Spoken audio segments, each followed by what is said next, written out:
ও guys, মাটি দিয়ে কিভাবে চুলা পাতা হয়েছে। আমার এক কাকি এগুলো বানাইছে, আর অনেকগুলো বানাইছে। এগুলোর উপর আর কি তরকারির ভাণ্ড এগুলো রাখতে পারবে, এরকমই কিছু। মানে কত প্রতিভা তাদের, মাটি দিয়ে এগুলো বানানো হয়েছে। আর ফাইনালি এই চুলাটা অলরেডি বানানো হয়ে গেছে। দেখো কত সুন্দর একটা চুলা বানিয়েছে। আসলে মাটি দিয়ে অনেক সুন্দর সুন্দর জিনিস তারা বানাতে পারে। এর ভিতরে স্পেশালি হচ্ছে চুলাগুলো আমার মাও পারে বানাতে। আমাদের তো ঘরে মাটির চুলা, এমনি রান্না বাড়া খেতে অনেক ভালো লাগে। কেমন আছো সবাই?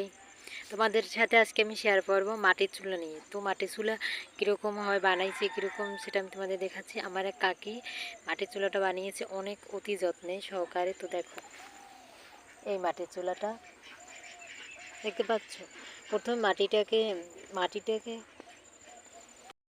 প্রথমে নরম মাটিটাকে হাতে ভালো করে নরম করে শেপ দিয়েছে। তারপর সুন্দর করে হাত দিয়ে চুলাটা বানিয়ে নিয়েছে। তারপরে এটাকে সুন্দর করে কাঁচি দিয়ে এই সাইডগুলো শেষে তারপরে চুলা হিসেবে বসাবে ঘরে, তারপর রান্না করবে।